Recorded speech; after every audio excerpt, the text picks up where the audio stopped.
I'm Zoey with my guest, Coach Newsome from track. What was West Forsyth like when you first got here? Well, that's a three-part question. I was here as a student starting in 1985. So then this building wasn't built yet, the 900 building. The gym that we call the new gym was being built at that time. So things looked a lot different. Then when I came here first as a teacher, I've been here in two stints. First was in 95, and at that point, of course, you know, the buildings were built, the 900, and I don't think that the 1,000 building was built yet. I don't remember exactly when it was built. And then I left, and then came back, and I think this is my 18th year back. And yeah, it's kind of what we got now. All right. How did you end up as a track coach? Well, that's been in two parts. In 95, I came and was an assistant track coach my first year here for Bill Carr, who was my track coach when I was an athlete here. And so I was his assistant for a year, and then became the head coach 2 years later. And I guess technically I was the boys coach. And at that time I was just coaching football, wrestling, and track. I didn't start doing the track / cross country job until my second tenure here back in 2005, I guess, was when I came back. Is that 18 years ago? Yeah. Yep. All right. What is the most rewarding thing about being a coach? Working with the kids, watching them improve, watching them have their successes and helping them through their not so great parts, but seeing them improve is probably the best thing. How has coaching changed since you started coaching? Well, I started coaching a long time ago, so probably the biggest change is technology. When we first started, you know, there wasn't a lot of the things that you have now.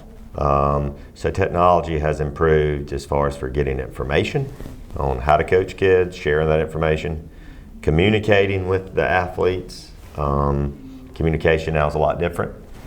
There's a lot more accountability now. There's a lot more things that you have to do. There's a lot more health type certifications.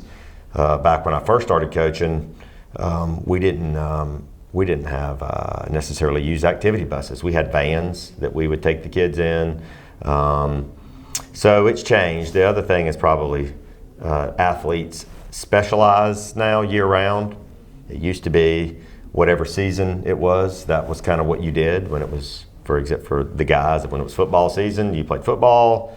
When it was basketball or wrestling season, you did one of those or swam. And in the spring, you know, there was baseball. Soccer was relatively new at that time.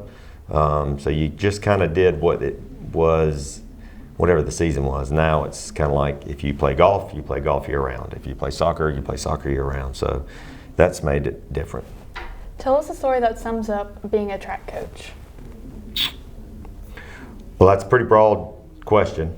I think after doing it for so long, for almost 30 years, the year that we won the state championship in track in 2017, we thought we maybe had an outside chance, but there's a lot of moving parts at a track meet. There's a lot of different variables. And about halfway through the meet, it looked like we weren't going to win, but it looked like we were going to finish second. And we thought that was pretty good, you know. And then some things changed. Some people that were supposed to do really well didn't have a good day. And some people that we had really good days. So we ended up winning the state championship, maybe kind of unexpectedly. So the moral of that story is you just do the best you can do, because you can only control your outcomes, and sometimes things go your way and sometimes they don't, but you know, to not really worry about those things. All right, now we're going to turn to some rapid fire questions. You ready? Yes. All right, what is your favorite sports besides track? Baseball. What is your favorite music artist? Peter Gabriel. What is your dream car? 65 Mustang Fastback. Best athlete you've seen play in person? High school, college, or professional? Any. Well, high school athlete, Tyson Adams, long jumper here last year, sprinter. Collegiate, Sydney McLaughlin, world record holder, U.S. track athlete in the 400 hurdles. And then professional, I have two. I bumped into Joe Frazier, which was a former heavyweight champion boxer in Philadelphia in an elevator one time. I didn't see him boxing in person, but I met him. Ryan Krauser is the world record holder in the shot put, and we saw him at the Olympic trials back in 2016. If you weren't a teacher and a track coach, you'd be a what? Probably something helping people still. Some medical field, maybe physical therapy, doctor of some sort, I think. We'll be right back. Winter sport athletes, get ready for the start of your season. Paperwork needs to be uploaded to Dragonfly by 11:59 p.m. on Monday, October 23rd.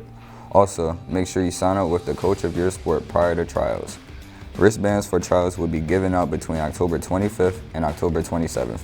Make sure you follow West Forsyth Sports Marketing on X and Instagram for all the latest details. Go Titans! This month, West Forsyth is inducting its first ever Hall of Fame class. Let's take a look at Mindy McKenzie. In 2005, she led the state with 485 strikeouts, pitched 245 innings, and ended the season with 30 wins as a West Forsyth senior. In 2006 to 2007, she held the Western Carolina career record for 22 wins, and in 2018 was inducted into the Winston-Salem Forsyth County Hall of Fame. Wow, what a career! Stay tuned right here for features on each inductee in the brand new West Forsyth Hall of Fame. Welcome back to Titan Talk. I'm Brody with my guest Haegan from soccer.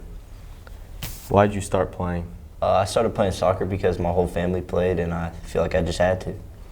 How old were you when you started? I think I was about 4 and have done it ever since then, every day.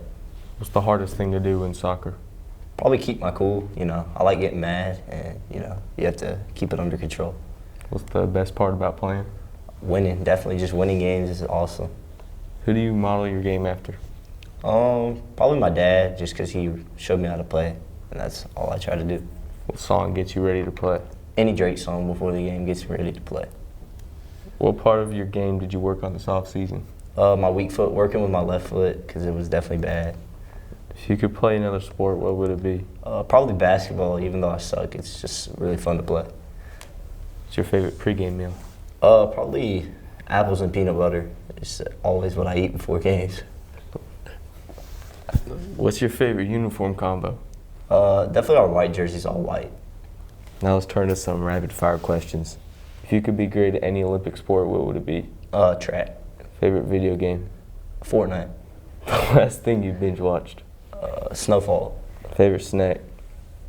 Goldfish. Sing or dance? Dance. What are you scared of? The dark. We'll be right back. This month, West Forsyth is inducting its first ever Hall of Fame class. Let's take a closer look at Wayne Smith. Wayne was all-conference in football, baseball, and basketball from 1962 to 1966. He was all-state in football and baseball. And in 1966, he was voted MVP of the Eastern 4A Conference in football. Wow, what a career. Stay tuned right here for features on each inductee in the brand new West Forsyth Hall of Fame. Thanks for watching Titan Talk. Views expressed on the show reflect the opinions of the host and guests only and do not necessarily reflect the views of West Forsyth faculty or staff. Make sure you tune into Titan Talk every week. Click on the playlist to watch all of our episodes. Also, check out our highlight videos of Titan Athletics too. For the latest news on West Forsyth sports marketing, follow us on X and Instagram at WF Sports MKTG. Thanks again for watching. I'm Brody. And I'm Zoey. And we'll see you back here next week.